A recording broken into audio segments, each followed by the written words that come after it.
কথায় বলে না, মা না ডাকলে তার কাছে যাওয়া যায় না। সত্যিই তাই, অনেকদিন ধরে ভাবছি বড় মায়ের মন্দিরে যাব, বড় মার পুজো দিতে, কিন্তু ওই যে বললাম মা না ডাকলে তার কাছে কখনোই যাওয়া যায় না। তো আজ সকাল সকাল স্নান করে দেখো আমি, তোজবাবু ওর বাবা বেরিয়ে পড়েছি বড় মায়ের কাছে যাওয়ার জন্য। অটো করে সোদপুর স্টেশনে এসে সেখান থেকে নৈহাটি লোকাল ধরে চলে এসেছি বড় মায়ের কাছে। নৈহাটি নামটা শুনলেই যেন সবার আগে মনে পড়ে বড় মায়ের নাম। আজ আমার মনটা ভীষণ ভালো লাগছে, অনেক দিনের ইচ্ছা আজ পূরণ করতে চলেছি। ট্রেন থেকে নেমে সোজা পায়ে হেঁটে মন্দিরের দিকে রওনা দিচ্ছি। যেতে যেতে দেখলাম রাস্তার দুই ধার দিয়ে মায়ের যে পুজোর ডালা সেগুলো বিক্রি হচ্ছিল। তারপর আমরা একটা দোকানে দাঁড়িয়ে পড়লাম ডালা কেনার জন্য। এখান থেকে 100 টাকা দিয়ে ডালা কিনে নিলাম, আর এখানেই জুতোটা রেখে দিলাম, দিয়ে খালি পায়ে হাঁটছি। হাঁটছি, লাইন কিন্তু আর শেষ হচ্ছে না। তোমরা দেখতেই পাচ্ছ ইয়া বড় লম্বা একটা লাইন অতিক্রম করে তারপর অবশেষে কিন্তু আমরা পেছনে দাঁড়িয়ে পড়েছি।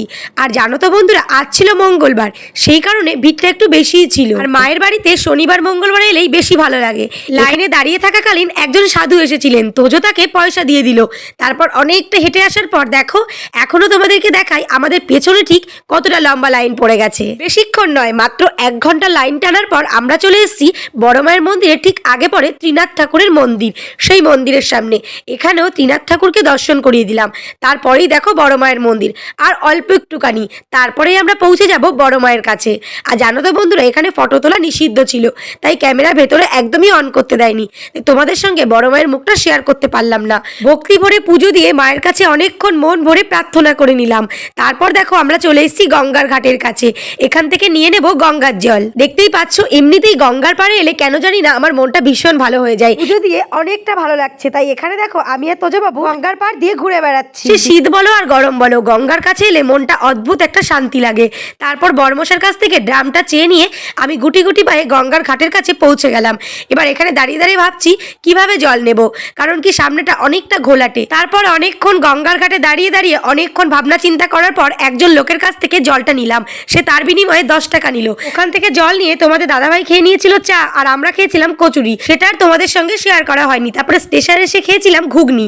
তারপর নৈহাটি থেকে কল্যাণী সীমান্ত লোকাল ধরে চলে এসেছি ঘোষপাড়া, কারণ কি এখানে আমার পিসি বাড়ি আর দিদি বাড়িও বটে। ট্রেন থেকে নেমে একটা টোটো ধরে সোজা চলে যাচ্ছি দিদি বাড়িতে। জানো তো বন্ধুরা, অনেক দিন পর বলা ভুল, অনেক বছর পর, প্রায় 7-8 বছর পর আজ আমি দিদি বাড়িতে যাচ্ছি। দিদি বাড়িতে যাওয়ার পথে রাস্তায় পড়ে সতী মায়ের মন্দির, সেটাও তোমাদেরকে দর্শন করিয়ে দিলাম। তারপর টোটো থেকে নেমে একটা মিষ্টির দোকানে দাঁড়িয়ে পড়েছি। এখান থেকে দিদি বাড়ির জন্য নিয়ে নেবো কিছু মিষ্টি। আর তোজবাবু দেখেছে আপেল মিষ্টি, এবারে বায়না করছে আমি একটা আপেল মিষ্টি খাবো। তো যাই হোক, ওকে একটা আপেল মিষ্টি কিনে দেওয়া হলো। ও এক কামড় খেতেই বলছে মা এটা খুব সুন্দর খেতে। আমি বললাম ঠিক আছে তুমি পুরোটাই খেয়ে নাও। তারপর একটু একটু করে তোজবাবু পুরোটাই কিন্তু খেয়ে নিয়েছে, আর ও তো ভীষণ খুশি, কারণ আপেলের মতো মিষ্টি এই প্রথমবার খেলো। তারপর ওখান থেকে নিয়ে নিলাম একটা কোল্ড ড্রিঙ্কস।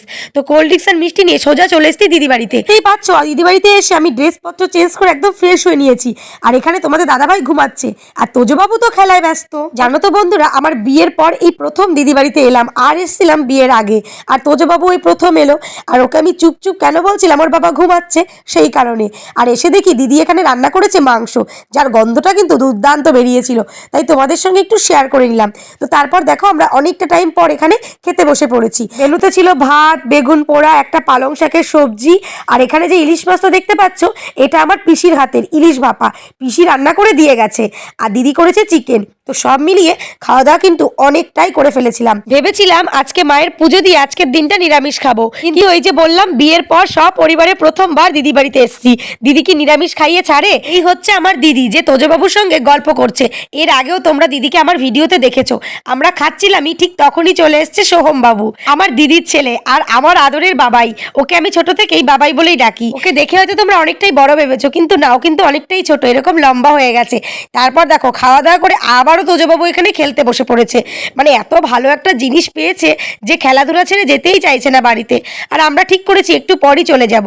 আর এটা হচ্ছে দিদির বেডরুম, দেখো কত সুন্দর সাজিয়ে গুছিয়ে রেখে দিয়েছে। তারপর ওখান থেকে রেডি সেডি হয়ে আমরা চলে এসেছি পিসি বাড়িতে।